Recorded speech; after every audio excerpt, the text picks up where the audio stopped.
Hello all, IIT NIT ക്യാമ്പസുകളിലെ different ആസ്പെക്റ്റുകൾ discuss ചെയ്യുന്ന മറ്റൊരു എപ്പിസോഡാണിത്. ഒരുപാട് കുട്ടികൾ ചോദിക്കുന്ന ഒരു ക്വസ്റ്റ്യനും കൂടിയാണ്. അതായത് IIT NIT ഒക്കെ ഡ്രീം ചെയ്യും, പക്ഷെ അവിടേക്ക് എത്തണമെന്നുണ്ടെങ്കിൽ അല്ലെങ്കിൽ എത്തിക്കഴിഞ്ഞാലുള്ള ഫീസ് എന്ന് പറയുന്നത് വളരെ ഇമ്പോർട്ടൻ്റ് ആയിട്ടൊരു കാര്യം തന്നെയാണ്. നമ്മൾ ഏത് കോളേജിൽ ജോയിൻ ചെയ്യുകയാണെന്നുണ്ടെങ്കിലും അവിടെ 4 വർഷം 5 വർഷമൊക്കെ പഠിച്ച് കംപ്ലീറ്റ് ആക്കാൻ എത്ര ഫീസ് ആകും എന്നുള്ളത് അറിഞ്ഞിരിക്കണം. കാരണം ഓരോരുത്തർക്കും ഫാമിലിക്ക് അതിനനുസരിച്ച് എന്ത് ചെയ്യേണ്ടി വരും, പ്ലാൻ ചെയ്യേണ്ടി വരും.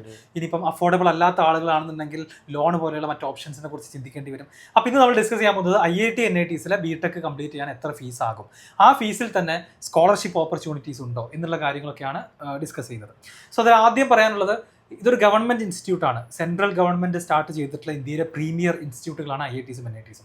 പൊതുവെ നമുക്കൊരു ധാരണയുണ്ട്, ഗവൺമെൻറ് സ്കൂളുകളിൽ ഫീസ് ഇല്ല. അതുപോലെ തന്നെ പല ഗവൺമെൻറ് കോളേജുകൾ ഇൻസ്റ്റിറ്റ്യൂട്ടുകളൊക്കെ ഫീസ് വളരെ കുറവാണ്. കേരളത്തിലുള്ള എഞ്ചിനീയറിംഗ് കോളേജസിലൊക്കെ കുറവാണ്. അപ്പോൾ അങ്ങനെ നോക്കിക്കഴിയുമ്പോൾ IIT NIT ഗവൺമെൻറ് കോളേജാണ്. ഗവൺമെൻറ് കോളേജിൽ അവിടെ ഫീസ് ഉണ്ടോ സാറേ എന്ന് പലരും ചോദിക്കാറുണ്ട്. അപ്പം എന്താണ് അങ്ങനൊരു ന്യൂസ് ശരിയാണോ? അല്ലെങ്കിൽ അല്ല, സെൻട്രലി ഫണ്ടഡ് എല്ലാ ഇൻസ്റ്റിറ്റ്യൂട്ടിലും അത്യാവശ്യം നല്ല ഫീസ് ഉണ്ട്. ഈവൺ നമ്മൾ NIT IIT മാത്രമല്ല, IIM ഒക്കെ നോക്കുവാണെങ്കിൽ വളരെ കൂടുതലാണ് ഫീസ്. അതെ. അപ്പോൾ ആക്ച്വലി ഗവൺമെൻറ് ഇൻസ്റ്റിറ്റ്യൂട്ട് ആണെന്ന് വെച്ചാൽ ഇവിടെ 0 ഫീസിലല്ല ക്ലാസ്സുകൾ എടുക്കുന്നത്. അപ്പം ടോട്ടലി നമ്മൾ നോക്കുകയാണെന്നുണ്ടെങ്കിൽ അവിടെ നിന്ന് 4 വർഷം കൊണ്ട് നിങ്ങൾക്ക് കിട്ടുന്ന എഡ്യൂക്കേഷൻ, അതിൻ്റെ ബാക്കി എല്ലാ ഫെസിലിറ്റീസും ഓപ്പർച്യൂണിറ്റീസിൻ്റെ എല്ലാം ടോട്ടൽ വാല്യൂ നോക്കുകയാണെന്നുണ്ടെങ്കിൽ വളരെ സബ്സിഡൈസ്ഡ് ആയിട്ടുള്ള എഡ്യൂക്കേഷൻ തന്നെയാണ്, അതിലൊരു സംശയമില്ല. IITസിലും NITസിലും BTech അവിടെ നിന്ന് കിട്ടുന്ന നിങ്ങൾക്ക് കിട്ടുന്ന എക്സ്പോഷർ എല്ലാം കൂടെ നമ്മൾ നോക്കുകയാണെന്നുണ്ടെങ്കിൽ സബ്സിഡൈസ്ഡ് ആണ്. പക്ഷെ എന്നാലും എന്തുണ്ട്, ഫീസ് ഉണ്ട് എന്ന് മാത്രമല്ല, കഴിഞ്ഞൊരു 6 വർഷം കൊണ്ട് വളരെയധികം കൂടിയിട്ടുണ്ട്. ആൻഡ് നമ്മൾ ടോപ്പ് പ്രൈവറ്റ് എഞ്ചിനീയറിംഗ് കോളേജസ് ആയി കമ്പയർ ചെയ്യുവാണെങ്കിൽ ഇപ്പോൾ ബിറ്റ്സ് പിലാനി, SRM അല്ലെങ്കിൽ VIT, മണിപ്പാൽ ഇവരായി കമ്പയർ ചെയ്യുവാണെങ്കിൽ കമ്പാരിറ്റീവ്ലി കുറവാണ്. അപ്പോൾ ഞാനൊക്കെ ജോയിൻ ചെയ്ത സമയത്ത് ആക്ച്വലി വളരെ കുറവായിരുന്നു SRMുമായിട്ട് മറ്റൊക്കെ കമ്പയർ ചെയ്ത സമയത്ത്. പക്ഷേ ഇപ്പോൾ കുറച്ചുകൂടെ വലുതായിട്ടുണ്ട്, ഫീസ് കൂടിയിട്ടുണ്ട്. എന്നാലും എന്താണ്, മറ്റ് ടോപ്പ് പ്രൈവറ്റ് എഞ്ചിനീയറിംഗ് കോളേജസുമായിട്ട് കമ്പയർ ചെയ്യുമ്പോൾ കുറവ് തന്നെയാണ്. ഓക്കെ, അപ്പോൾ നമുക്ക് ഫസ്റ്റ് ഡിസ്കസ് ചെയ്യാനുള്ളത് എത്ര ഫീസ് ആകും എന്നുള്ളതാണ്. IITസിൽ എത്രയാകും, NITസിൽ എത്രയാകും. ഇപ്പം ഞാൻ ജോയിൻ ചെയ്ത സമയത്ത് IITസിലെ ഫീസ് എന്ന് പറയുന്നത് ഒരു സെമസ്റ്ററിന് അപ്രോക്സിമേറ്റ്ലി ഒരു 25,000, അറൗണ്ട് 30,000 ആയിരുന്നു ട്യൂഷൻ ഫീസ്. ഇയറും കൂടി പറഞ്ഞാൽ അതെ, 2011 മുതൽ 16 വരെയാണ്. 2011 മുതൽ 16 വരെയുള്ള ഫീസിൻ്റെ കാര്യം പറയുന്നത് ഒരു സെമസ്റ്ററിൽ. പിന്നെ അതിൻ്റെ കൂടെ ഹോസ്റ്റൽ ഫീസ് ഒരു 16,000 രൂപ ഉണ്ടാവും. അങ്ങനെ ഏകദേശം ഒരു 45 to 50 രൂപയായിരുന്നു, 50,000 ആയിരുന്നു ഒരു സെമസ്റ്ററിലെ ഫീസ്. അപ്പോൾ ഒരു വർഷത്തേക്ക് ഏകദേശം 1,00,000 താഴെയാണ് എന്ത് വരിക, ടോട്ടൽ ഫീസ് വന്നിട്ടുണ്ടായിരുന്നത്. പക്ഷേ എനിക്ക് ഈ പറയുന്ന പോലെ കുറച്ച് സ്കോളർഷിപ്പുകളൊക്കെ കിട്ടിയിട്ടുണ്ടായിരുന്നു. അപ്പോൾ 2016 ശേഷം ഈ ഒരു ഫീസ് എന്ത് ചെയ്തിട്ടുണ്ട്, ഒരുപാട് കൂടിയിട്ടുണ്ട്. ഇപ്പോഴത്തെ കണക്ക് നമ്മൾ പറയാം. അതിൻ്റെ വേറൊരു കാര്യം നിങ്ങൾ ഓർക്കാനുള്ളത്, IITസിലും NITസിലും 12 മാസം എന്ന് പറയുന്ന ആ ഒരു പീരീഡിൽ 8 മാസമാണ് ക്ലാസ് ഉള്ളത്. അപ്പോൾ ഈ ഒരു വർഷത്തേക്ക് 1 lakh ഫീസ് എന്ന് പറയുന്ന സമയത്ത്, അല്ലെങ്കിൽ 1 lakhന്റെ താഴെയാണ് ഫീസ് എന്ന് പറയുമ്പോൾ നമ്മൾ മനസ്സിലാക്കേണ്ട കാര്യം, അത് 8 മാസത്തെ ഫീസാണ്. ആക്ച്വലി 4 മാസം വെക്കേഷനാണ് NITസിലും IITസിലും ഉണ്ടായിരിക്കുക. അപ്പോൾ IITസിലെ ഫീസ് നമ്മൾ നോക്കുന്ന സമയത്ത് ഇപ്പോൾ കറൻ്റ് എല്ലാ IITസിലും ഏകദേശം സെയിം ആണ്, ചെറിയ ചെറിയ വേരിയേഷൻസേ ഉള്ളൂ. അപ്പോൾ IIT ബോംബെയിലൊക്കെ നമ്മൾ എടുക്കുകയാണെങ്കിൽ ഒരു സെമസ്റ്ററിൻ്റെ ഫീസ് എന്ന് പറയുന്നത് ഏകദേശം 1.19 lakh ആണ് ട്യൂഷൻ ഫീസായിട്ട്, കോഴ്സ് ഫീസായിട്ട് വരുന്നത്. അപ്പോൾ ഞാൻ പഠിച്ച സമയത്ത് ഞാൻ പറഞ്ഞല്ലോ 30,000 അടുത്തായിരുന്നു. ഇപ്പോൾ അത് കൂടിയിട്ട് എന്ത് ചെയ്തിട്ടുണ്ട്, ഇത്രയധികം ഒരു സെമസ്റ്ററിന് തന്നെ വന്നിട്ടുണ്ട്. പിന്നെ ഹോസ്റ്റൽ ചാർജുകൾ ഒരു സെമസ്റ്ററിന് ഏകദേശം 13,000 രൂപ 14,000 രൂപ വരുന്നുണ്ട്. അപ്പോൾ ടോട്ടൽ 4 വർഷം BTech കംപ്ലീറ്റ് ചെയ്യാൻ IIT ബോംബെയിലെ ടോട്ടൽ ഫീസ് എന്ന് പറയുന്നത് ജനറൽ OBC കാറ്റഗറിക്ക് 9.5 lakh അറൗണ്ട് ആണ് വരുന്നത്. അണ്ടർസ്റ്റുഡ്. ഇത് മറ്റ് IITസിലേക്ക് പോകുകയാണെന്നുണ്ടെങ്കിൽ ഇത് ചെറിയ വ്യത്യാസം, 9.7 lakh വരും, ചിലപ്പോൾ 10 lakh വരും, 9.3 lakh വരും. അങ്ങനെ ഒരു 9ന്റെയും 10ന്റെയും ഇടയ്ക്ക് 9 to 10 lakhs ഇടയിലാണ് IITസിലെ ടോട്ടൽ BTech 4 വർഷം കംപ്ലീറ്റ് ചെയ്യാനുള്ള tuition fees plus hostel fees total എന്ന് പറയുന്നത്. General OBC കാറ്റഗറിക്കാണ്. ഇനി ബാക്കി കാറ്റഗറീസിലേക്കൊക്കെ പോകുന്ന സമയത്ത് അതുപോലെ ഇൻകം ബേസ് ചെയ്തുകൊണ്ടൊക്കെ ഒരുപാട് വേരിയേഷൻസ് വരുന്നുണ്ട്. ഈ ഒരു ഫീ കേട്ട് പേടിക്കരുത്, കാരണം ഇത് ഒരു നോർമൽ ആയിട്ടുള്ള ഒരു ഫീ ആണ്. ഇതല്ലാത്ത ശരിക്കും NIT IITസിലെ ഫീ എന്ന് പറഞ്ഞാൽ ഇൻകം ബേസ്ഡ് ആണ്.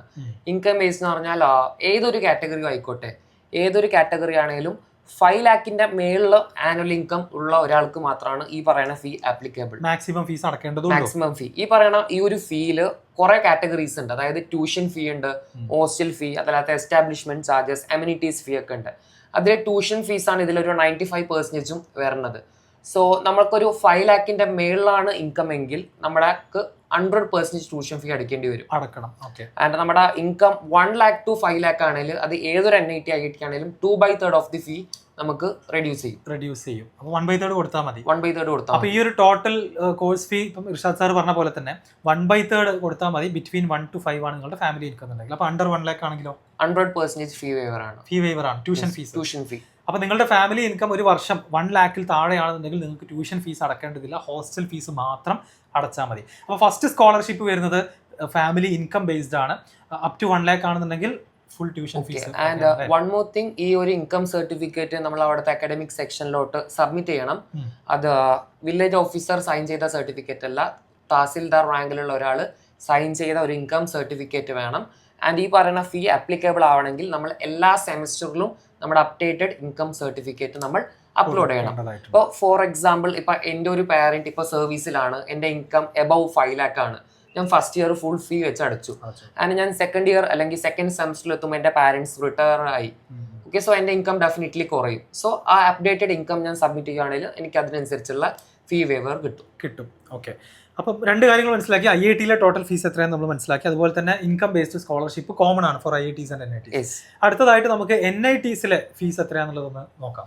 ഓക്കെ, നമ്മൾക്ക് NIT കാലിക്കട്ട്, NIT ട്രിച്ചി പറയുകയാണെങ്കിൽ ഒരു വർഷത്തെ ഫീ തന്നെ അറൌണ്ട് 1,25,000 ആണ് ഒരു വർഷത്തേക്ക് ട്യൂഷൻ ഫീ ആണ്.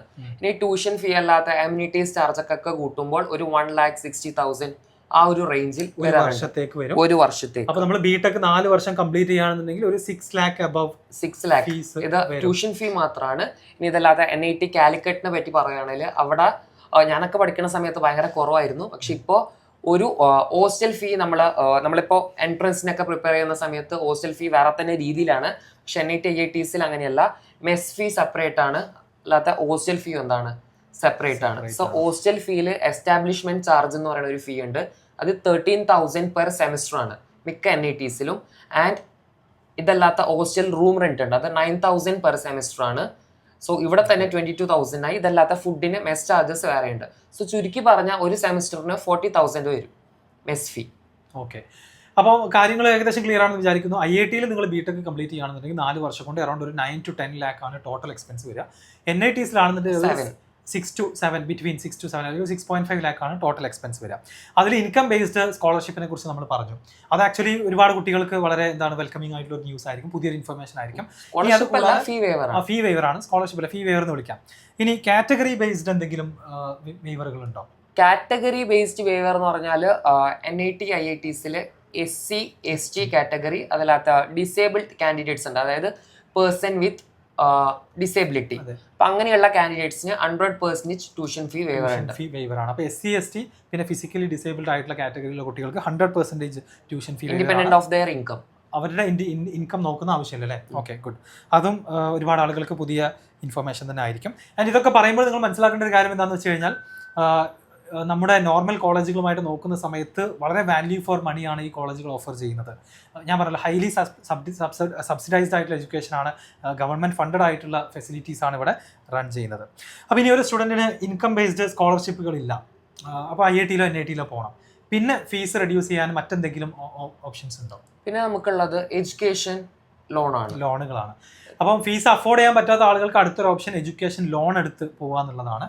അപ്പോൾ അതിൻ്റെ ഡീറ്റെയിൽസ് എങ്ങനെയാണ് വരുന്നത്? ലോൺ ഉണ്ട്, അലോങ് വിത്ത് അതർ സ്കോളർഷിപ്സ് ഉണ്ട്, ഇൻകം ബേസ്ഡ് അല്ലാത്ത. ഇപ്പോൾ ബിലോ 5 lakh ഒക്കെ ആണെങ്കിൽ നമ്മൾക്ക് NSP പോർട്ടൽ ഉണ്ട്, നാഷണൽ സ്കോളർഷിപ്പ് പോർട്ടലിലോട്ട് പോയാൽ MCM സ്കോളർഷിപ്പ് ഉണ്ട്, മെറിറ്റ് മീൻസ് സ്കോളർഷിപ്പ് ഉണ്ട്. അല്ലെങ്കിൽ ചില NIT IITs-ൽ സെപ്പറേറ്റ്ലി അലൂമിനി സ്പോൺസേഴ്സ് ചെയ്യണ സ്കോളർഷിപ്സ് ഉണ്ട്. ഇതൊക്കെ പ്യുവർലി മെറിറ്റ് ബേസ്ഡ് ആയിരിക്കും. ആൻഡ് സെലക്റ്റഡ് സ്റ്റുഡൻസിനായിരിക്കും, എല്ലാവർക്കും കിട്ടണമെന്നില്ല. Selected purely on merit. അപ്പോൾ ഫസ്റ്റ് ഇയർ ഒക്കെ നമുക്ക് കിട്ടണത് ബേസ്ഡ് ഓൺ അവർ JEE സ്കോ അല്ലെങ്കിൽ JEE അഡ്വാൻസ് സ്കോ. പിന്നീട് അങ്ങോട്ട് നമ്മുടെ അവിടുത്തെ സെമസ്റ്റർ ഗ്രേഡ് ഒക്കെ CGP ഒക്കെ വെച്ചായിരിക്കും. സോ ഇത് നമുക്ക് അങ്ങനെ പ്യുവർലി ഡിപ്പെൻഡ് ചെയ്യാൻ പറ്റില്ല, കാരണം പോസ്റ്റ് കോവിഡ് സിനാറിയോയിൽ സ്കോളർഷിപ്പിനുള്ള ഫണ്ട് കുറഞ്ഞിട്ടുണ്ട് സെൻട്രൽ ഗവൺമെന്റിൽ നിന്ന്. അത്രയും നമുക്ക് കിട്ടണില്ല. ആൻഡ് നമ്മൾ കേരളത്തിലോട്ട് വരുവാണെങ്കിൽ കേരളത്തിലുള്ള SC ST OBC കാറ്റഗറി സ്റ്റുഡൻസിന് ഇൻകം ബിലോ 1 lakh ആണെങ്കിൽ ഗ്രാൻസ് എന്ന് പറയുന്ന ഒരു സ്കോളർഷിപ്പ് കേരള ഗവൺമെന്റ് കൊടുക്കുന്നുണ്ട്. അത് ഫുള്ളി ഫീ വേവ് ചെയ്യുന്നുണ്ട്. സോ നമ്മൾ പറഞ്ഞ പോലെ ലോൺ ഇപ്പൊ ലോണിനെ പറ്റി പറയുകയാണെങ്കിൽ സാധാരണ നമുക്ക് ലോണിന് എത്രയായിരിക്കും സാർ ഇൻട്രസ്റ്റ് വരുന്നത്? സാധാരണ നമ്മളൊരു കാറൊക്കെ വാങ്ങുന്ന സമയത്ത് അല്ലെങ്കിൽ ഒരു ഹൗസിംഗ് ലോൺ ഒക്കെ എടുക്കുന്ന സമയത്ത് ഈവൻ ഒരു ബേസിക് സംഭവം നമ്മൾ EMI വാങ്ങുന്ന സമയത്ത് 16% ഇൻട്രസ്റ്റ് ഒക്കെ വരും, അല്ലെങ്കിൽ അതിന്റെ മുകളിൽ വരാറുണ്ട്. അപ്പോൾ എഡ്യൂക്കേഷൻ ലോൺ തന്നെ, എഡ്യൂക്കേഷൻ ലോൺ ആക്ച്വലി എപ്പോഴും എന്താണ് ഇൻട്രസ്റ്റ് കുറവായിരിക്കും. അപ്പം ഈ ഒരു IIT NIT ലോൺ എടുക്കുന്ന സമയത്ത് എഡ്യൂക്കേഷൻ ലോണിൽ വരുന്ന ഇൻട്രസ്റ്റും അതുപോലെ തന്നെ അത് അവൈൽ ചെയ്യുന്ന സമയത്തൊക്കെ ഒരുപാട് ബെനിഫിറ്റുകളുണ്ട്.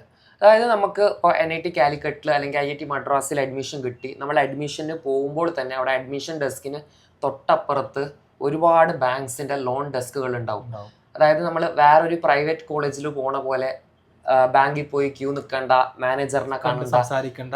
ഇത് എനിക്ക് ഓർമ്മയുണ്ട്, ഞാൻ ജോയിൻ ചെയ്യുന്ന സമയത്ത് ഫസ്റ്റ് തന്നെ നമുക്ക് കാണാം SBIയുടെ ലോൺ ഡെസ്ക് ഉണ്ട്, വളരെ എളുപ്പത്തിൽ ലോൺ കിട്ടും തോന്നുന്നു. അതായത് ഇമ്മീഡിയറ്റ് അപ്രൂവൽ ആണ്. അതായത് നമ്മൾക്ക് NIT അല്ലെങ്കിൽ IITയിൽ സീറ്റ് കിട്ടിയതിന്റെ അഡ്മിഷൻ ലെറ്റർ മാത്രം അവിടെ പ്രൊഡ്യൂസ് ചെയ്താൽ ബാക്കി എല്ലാ ഡോക്യുമെന്റ്സും അവർ തന്നെ എല്ലാം പെട്ടെന്ന് ക്ലിയർ ചെയ്ത് തന്ന് നമുക്ക് ലോൺ സാങ്ഷൻ ചെയ്യുന്നതായിരിക്കും. ബട്ട് നമ്മളെ ഫസ്റ്റ് സെമിസ്റ്ററിലെ ഫീ നമ്മൾ അടിക്കേണ്ടി വരും. അത് പിന്നീട് നമ്മൾക്ക് റീഇംബേഴ്സ്മെന്റ് കിട്ടും. ആൻഡ് ഇവിടുത്തെ വേറൊരു കാര്യം എന്ന് വെച്ചാൽ ഇവിടെ വെരി ലോ ഇൻട്രസ്റ്റ് ഉണ്ട്. അതായത് 8% ആണ് NIT കാലിക്കറ്റിലുള്ള NIT കാലിക്കറ്റ് IITസിലൊക്കെയുള്ള ഇൻട്രസ്റ്റ്, 8 to 9% ഇൻട്രസ്റ്റ്. അപ്പോൾ അത് ബാക്കിയുള്ള ലോണുകളായിട്ട് കമ്പയർ ചെയ്യുകയാണെന്നുണ്ടെങ്കിൽ അതെന്താണ് ഹാഫോ അല്ലെങ്കിൽ ലെസ് ദാൻ ഹാഫോ ആണ് ഇൻട്രസ്റ്റ് റേറ്റ് എന്നുള്ളത് നിങ്ങൾ ഓർക്കണം. ആൻഡ് ഇവിടെ ലോൺ കിട്ടാൻ വേണ്ടി സാധാരണ നമ്മളൊരു ലോൺ എടുക്കുമ്പോൾ കൊളാട്രൽ വെക്കേണ്ട ആവശ്യമുണ്ട്. പക്ഷെ ഇത് ടയർ 1 ഇൻസ്റ്റിറ്റ്യൂട്ട് ആയതുകൊണ്ട് ഇവിടെ കൊളാട്രൽ ലെസ് ലോൺ ആണ്. നമുക്ക് വീട് വെക്കണ്ട, അതുപോലത്തെ പരിപാടികളൊന്നും ആധാരം പണയം വെക്കേണ്ട ആവശ്യമില്ല, ഡയറക്റ്റ് ഇൻസ്റ്റന്റ് ആയിട്ട് അപ്രൂവൽ ആണ്. അപ്പൊ അതെനിക്ക് തോന്നുന്നത് ഈ കോളേജിൽ ജോയിൻ ചെയ്യുന്ന കുട്ടികളുടെ ഒരു ക്വാളിറ്റിയിലുള്ള ഒരു ട്രസ്റ്റ് ആണ് ബാങ്കുകൾക്ക് ഇങ്ങനെ ഒരു ലോൺ കൊടുക്കാൻ അവർക്ക് ഹെൽപ്പ് ചെയ്യുന്നത്. ആൻഡ് ഈ ഒരു ലോൺ അടിക്കേണ്ട ടെന്യൂർ എന്ന് പറഞ്ഞാൽ നമ്മുടെ കോഴ്സ് കംപ്ലീറ്റ് ചെയ്ത് കഴിഞ്ഞതിന് ശേഷം ഒരു 6 months നമ്മൾക്ക് ഗ്യാപ്പ് ഉണ്ട്. ആ ഒരു 6 months ഗ്യാപ്പ് കഴിഞ്ഞ ശേഷം നമ്മുടെ ടെന്യൂർ സ്റ്റാർട്ട് ചെയ്യും. അത് നമുക്ക് 15 years കൊണ്ട് അടിച്ചു തീർത്താൽ മതി. അതാണ് അതിന്റെ ഡീറ്റെയിൽസ്. നിങ്ങൾക്ക് 8% ആവറേജ് 8% ഇൻട്രസ്റ്റിൽ നിങ്ങൾക്ക് എഡ്യൂക്കേഷൻ ലോൺ എടുക്കാം. പഠനം കഴിഞ്ഞ് 6 മാസം കഴിഞ്ഞ് തിരിച്ചടക്കുന്നത് സ്റ്റാർട്ട് ചെയ്താൽ മതി. 15 വർഷം കൊണ്ട് അടച്ചു തീർത്താൽ മതി. ചെറിയൊരു വേരിയേഷൻ ഉണ്ടാവും ബാങ്ക് മാറുമ്പോൾ, പബ്ലിക് സെക്ടർ പ്രൈവറ്റ് സെക്ടർ ബാങ്കിലോട്ട് വരുമ്പോൾ ചെറിയ വേരിയേഷൻസ്. ഞാൻ പറഞ്ഞത് SBI കാനറയുടെ ഒക്കെ കണക്കാണ്. ഓക്കെ. ഇത് കൂടാതെ തന്നെ ഇനി സ്കോളർഷിപ്പുകൾ എന്ന് പറയുമ്പോൾ MCM സ്കോളർഷിപ്പ് എന്ന് പറയുന്നത് വളരെ ഫേമസ് ആണ്. അതും എനിക്ക് തോന്നുന്നു ഇൻകം ബേസ്ഡ് തന്നെയാണ്. ബിലോ 4.5 lakh ഉള്ള കുട്ടികൾക്ക് അപ്ലൈ ചെയ്യാവുന്ന സ്കോളർഷിപ്പാണ്. അപ്പോൾ ട്യൂഷൻ ഫീ ജനറൽ കാറ്റഗറിക്ക് വരെ അപ്ലൈ ചെയ്യാം. അപ്പോൾ ട്യൂഷൻ ഫീലെ നല്ലൊരു ശതമാനം നമുക്ക് എന്ത് ചെയ്യും, വെയ്വ് ചെയ്ത് കിട്ടും. ഞാനൊക്കെ MCM സ്കോളർഷിപ്പ് അവൈൽ ചെയ്തിട്ട് പഠിച്ച ഒരാളാണ്. അപ്പോൾ ഞാൻ അന്ന് പറഞ്ഞല്ലോ, എൻ്റെ ട്യൂഷൻ ഫീസ് ഒരു സെമസ്റ്ററിന് 26,000-27,000 രൂപയായിരുന്നു. അതിൽ 25,000 rupees എന്ന് വെച്ചാൽ ഒരു മേജർ ചങ്ക് തന്നെ എന്താണ് ഈ ഒരു MCM സ്കോളർഷിപ്പായിട്ട് കിട്ടിയിട്ടുണ്ടായിരുന്നു. പിന്നെ വളരെ സ്പെസിഫിക് ആയിട്ട് പല IITസിലും NITസിലും അലുമിനൈസ് ഓഫർ ചെയ്യുന്ന സ്കോളർഷിപ്പുകളുണ്ട്. വേറെയും പല പേരുകളിലുള്ള സ്കോളർഷിപ്പുകളുണ്ട്. അതായത് ഇപ്പോൾ NIT കാലിക്കറ്റിലെ അലുമിനീസ് ഇപ്പൊ നമ്മുടെ ഓൺലൈൻ കോവിഡ് വന്ന സമയത്ത് ലാപ്ടോപ്സ് സ്പോൺസർ ചെയ്ത് കൊടുത്തായിരുന്നു ഒരുപാട് സ്റ്റുഡൻസിന്. പിന്നെ ഈ പറയണ സ്കോളർഷിപ്സ് ഒന്നും കിട്ടാത്ത ആൾക്കാരുണ്ടാവും. സോ അവർക്ക് മെസ്സിൽ ഹോസ്റ്റൽ ഫീ ഞാൻ പറഞ്ഞില്ല, ഒരു വർഷം തന്നെ ഒരു സെമസ്റ്ററിൽ തന്നെ 40,000 രൂപ വരും. അപ്പോൾ അവർക്ക് മെസ് എക്സംഷൻ കിട്ടും. അതായത് ഫ്രീ മെസ് അവൈൽ ചെയ്യാനുള്ള ഇത് കിട്ടും, സൗകര്യം കിട്ടും. എല്ലാവർക്കും കിട്ടണമെന്നില്ല, അത്രയും ബുദ്ധിമുട്ടുള്ള ഒരാൾക്ക്. സോ അങ്ങനെ അലൂമിനീസ് സ്പോൺസർ ചെയ്യുന്നതുണ്ട്. അങ്ങനെ ഒരുപാട് വേറെ കുറെ സ്കോളർഷിപ്സ് ഉണ്ട്. ഒരുപാട് ബാങ്ക്സ് സ്പോൺസർ ചെയ്യുന്ന സ്കോളർഷിപ്സ് ഉണ്ട്. അങ്ങനെ ഒരുപാട് സ്കോളർഷിപ്പ്. അതൊക്കെ പക്ഷേ മെറിറ്റും കൂടി നോക്കുന്നുണ്ട്. അപ്പോൾ അതിൽ എല്ലാ സെമസ്റ്ററിലും നിങ്ങൾ ഈ ഒരു മിനിമം ഇത്ര CGPA ഗ്രേഡ് കീപ്പ് ചെയ്യണം എന്നുള്ളൊരു ഓപ്ഷൻ ഫീച്ചർ അതിലുണ്ടാകും. എന്ന് വെച്ചാൽ ആ ഒരു ഗ്രേഡ് കീപ്പ് ചെയ്തിട്ടില്ല എന്നുണ്ടെങ്കിൽ അടുത്ത സെമസ്റ്ററിൽ എന്ത് ചെയ്യില്ല, ആ സ്കോളർഷിപ്പ് കിട്ടില്ല. അപ്പം പഠന അക്കാഡമിക്സ് കൂടെ നോക്കിയിട്ടുള്ള സ്കോളർഷിപ്പുകളാണ് പറയുന്നത്. MCM സ്കോളർഷിപ്പ് പണ്ടത്തെ പോലെയല്ല, ഇപ്പോൾ ഭയങ്കര അവർ റെഡ്യൂസ് ചെയ്തിട്ടുണ്ട്. അതായത് പോസ്റ്റ് കോവിഡ് സിനാറിയോയിൽ NIT IITസിന് കൊടുക്കുന്നത് ചെറുതായി കുറച്ചിട്ടുണ്ട്. ബാക്കി കോളേജസിലൊക്കെ MCM സ്കോളർഷിപ്പ് പഴയ പോലെ തന്നെ വരുന്നുണ്ട്. ഓക്കെ. പിന്നെ ഇത്രയും നമ്മൾ പറഞ്ഞ ഈ ഒരു ഫീ കാറ്റഗറിയിൽ വരാത്ത ഒരു സ്കീമാണ് ദാസ സ്കീം. അതിൽ നമുക്കറിയാം അബ്രോഡ് സ്റ്റുഡൻസിനും അതുപോലെ തന്നെ ഫോറിൻ സ്റ്റുഡൻസിനും അടക്കം NIT പ്ലസ് സിസ്റ്റത്തിൽ ജോയിൻ ചെയ്യാൻ പറ്റുന്ന ഒരു സ്കീമാണ്. അവരുടെ ഫീസ് ഇതിൽ നിന്ന് ഡിഫറെൻ്റ് ആണ്. അല്ലെ, ദാസ സ്കീം വഴി ജോയിൻ ചെയ്യുന്ന കുട്ടികളുടെ ഫീസ് $4,000 ആണ്. അതിൽ തന്നെ ചെറിയൊരു സബ്സെക്ഷനാണ് CIWG, GCC കൺട്രീസിലുള്ള കുട്ടികൾക്ക് ജോയിൻ ചെയ്യാവുന്ന സ്കീം. അതിൽ NITയിലെ ഇന്ത്യൻ സ്റ്റുഡൻസ് എത്രയാണോ കൊടുക്കുന്നത് സെയിം ഫീസ് തന്നെയാണ്. ദാസ ആൻഡ് CIWGയെ കുറിച്ച് നമ്മൾ സെപ്പറേറ്റ് ഒരു വീഡിയോ ചെയ്തിട്ടുണ്ട്. അതിൻ്റെ ലിങ്ക് നമ്മൾ ഡിസ്ക്രിപ്ഷനിൽ കൊടുത്തേക്കാം. ഓക്കെ. യെസ്. അപ്പോൾ ഇതാണ് ഓവറോൾ നമുക്ക് പറയാനുള്ളത്. ഇനി എന്തെങ്കിലും ഈ ഒരു കാര്യത്തിൽ നമുക്ക് ആഡ് ചെയ്യാനുണ്ടോ ഫീസ് ആൻഡ് സ്കോളർഷിപ്പുമായി ബന്ധപ്പെട്ട്? വേറെ പ്രത്യേകിച്ച് ആഡ് ചെയ്യാനൊന്നുമില്ല. പിന്നെ അത്രയും സ്പെസിഫിക് ഡൗട്ട് ഉണ്ടെങ്കിൽ you can ask in the comments, നമ്മൾക്ക് ക്ലിയർ ചെയ്ത് തരാം. ഓക്കെ. സോ ഇത് ഒരുപാട് ആളുകൾ റിക്വസ്റ്റ് ചെയ്തൊരു വീഡിയോ ആയിരുന്നു. IIT NIT പോകാൻ പ്രിപ്പയർ ചെയ്യുന്ന ആഗ്രഹിക്കുന്ന കുട്ടികൾ, നിങ്ങൾ അടുത്തൊരു 4 വർഷം നിങ്ങൾ മുന്നിൽ കാണേണ്ട ഒരു എക്സ്പെൻസ് എത്രയാണ്, അതിൽ സ്കോളർഷിപ്പുകൾ എത്രത്തോളം ഉണ്ട്, നിങ്ങളുടെ ഫാമിലി ഇൻകം ബേസ് ചെയ്തുകൊണ്ട് നിങ്ങൾക്ക് എങ്ങനെ പ്ലാൻ ചെയ്യാം.